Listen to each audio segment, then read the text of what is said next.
Ces dernières années, le réchauffement climatique est un sujet de discussion très préoccupant. Situé à des milliers de kilomètres de nous, le permafrost pourrait bien avoir un effet considérable sur nos vies. À travers cette vidéo, nous allons voir l'importance du permafrost pour la vie sur Terre. Le pergélisol, plus connu sous le nom anglais de permafrost, est une couche de sol qui reste gelée pendant au moins 2 années consécutives. Elle se situe dans les zones où il neige énormément. 25% de l'hémisphère nord dont le Canada, la Russie, le Groenland, l'Alaska où 85% du sol est du permafrost, mais elle peut aussi se situer dans les Alpes de manière discontinue à partir de 2500 mètres et devient plus continue à partir de 3500 mètres. Selon Greenlee et l'AFP, il existe 4 types de permafrost: continu où 90 à 100% du sol est gelé, discontinu où 50 à 90% du sol est gelé, dispersé où 10 à 50% du sol est gelé, et pour finir les poches isolées qui contiennent moins de 10% de sol gelé. Elle se situe sous le manteau neigeux et la couche active. Ce phénomène se produit lorsque l'eau piégée dans les sédiments, les sols et les fissures des roches se transforment en glace lorsque les températures du sol descendent en dessous de 0 °C. Le réchauffement climatique est la principale cause de la fonte du permafrost. Les changements régionaux dans le climat, tels que des étés plus longs ou plus chauds, peuvent perturber l'équilibre énergétique à la surface, entraînant la dégradation du permafrost. La déforestation humaine ou naturelle, comme les incendies de forêt, peut également contribuer à la fonte du permafrost, en modifiant les conditions environnementales. La température de l'air plus chaude réchauffe le sol et fait fondre la couche supérieure du permafrost. La fonte du permafrost a libéré des bactéries anciennes qui ont eu un impact sur les animaux. Par exemple, l'anthrax, également connu sous le nom de maladie du charbon, est une maladie d'origine bactérienne qui touche principalement le bétail. Selon Libération, en 2016 en Serbie, la fonte du permafrost a conduit à la libération de l'anthrax qui a contaminé au moins 72 personnes et entraîné la mort d'un enfant de 12 ans et de 2400 rennes. Aucun cas n'avait été constaté depuis 75 ans. La fonte du permafrost modifie les écosystèmes arctiques. Les lacs et les rivières se forment à partir des dépressions laissées par la fonte de la glace souterraine. Cela affecte la faune, la flore et les cycles biogéochimiques dans ces régions.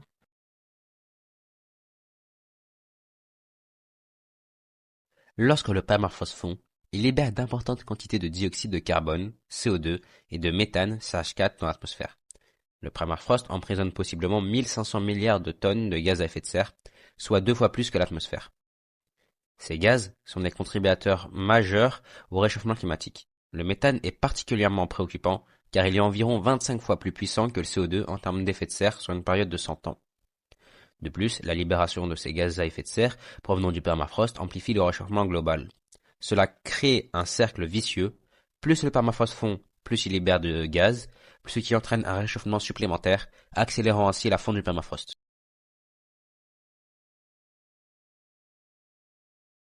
Lorsqu'ils fondent, les sols deviennent instables, provoquant des glissements de terrain, des effondrements de bâtiments et des perturbations pour les infrastructures. Cela peut avoir des conséquences graves pour les communautés vivant dans ces régions. La fonte du permafrost menace des villes et des infrastructures industrielles en Arctique. Selon une étude publiée dans la revue Nature Communication en 2018, 4 millions de personnes seraient concernées, et 70% des infrastructures actuelles de la zone présentent un risque face au dégel. Par exemple, Yakoutsk, la plus grande cité construite sur du permafrost, est en première ligne. Plusieurs immeubles ont déjà été détruits par le dégel, et des infrastructures industrielles se sont écroulées, créant des catastrophes écologiques. Le coût de l'adaptation est estimé à 100 milliards de dollars d'ici 2050, selon Marina Fabre-Soudron, directrice de la rédaction chez Novetic.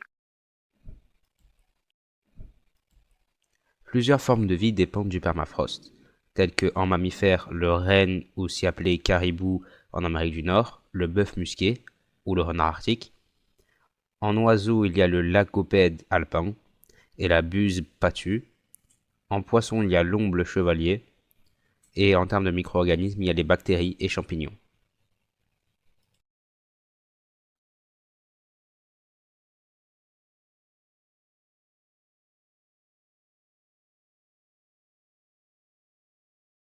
Lorsque le permafrost fond, il peut exposer des ressources minérales telles que le pétrole, des gaz naturels et autres.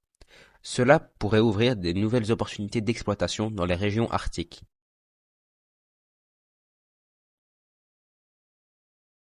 La fonte du permafrost entraîne la disparition de la glace de mer, ce qui facilite la navigation maritime dans l'Arctique.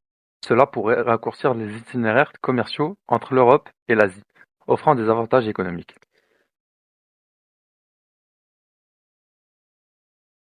La décomposition de la matière organique dans le permafrost libère des nutriments tels que l'azote et le phosphore. Cela pourrait potentiellement améliorer la fertilité des sols dans certaines zones et donc, dans certaines régions, la fonte du permafrost pourrait rendre les sols plus propices à l'agriculture. Cependant, cela nécessiterait une gestion soigneuse pour éviter la dégradation des sols. Le dégel du permafrost a aussi permis de faire des découvertes archéologiques telles que des nématodes préhistoriques. En effet, des chercheurs de l'Académie des sciences de Russie ont découvert une nouvelle espèce de ver qui était restée figée pendant près de 46 000 ans dans les sols gelés de Sibérie. De plus, des animaux préhistoriques ont aussi été découverts, dont un cheval vieux de 42 000 ans, une énorme tête de loup, un mammouth laineux et même un lionceau des cavernes. Pour finir, des outils en os et en pierre, des vêtements et des habitats anciens ont également été découverts dans le permafrost en Alaska et au Canada.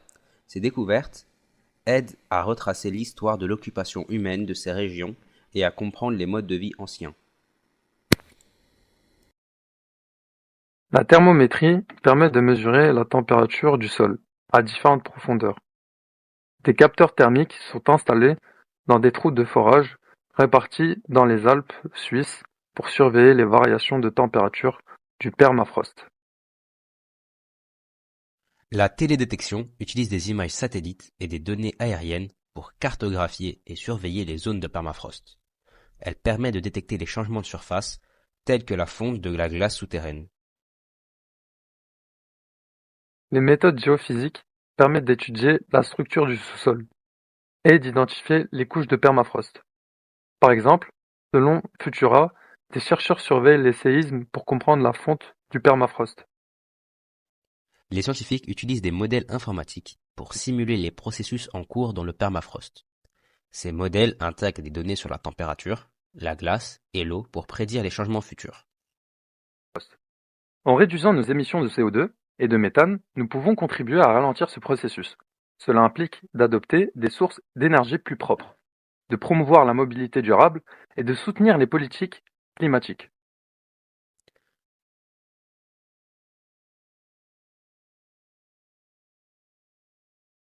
Les arbres et la végétation aident à maintenir la stabilité du sol et à réduire l'effet de serre. La reforestation dans les zones touchées par la fonte du permafrost peut aider à préserver ces écosystèmes. Dans les régions où le permafrost est présent, il est important de concevoir et de construire des infrastructures adaptées. Utiliser des techniques de construction qui minimisent la perturbation du sol gelé.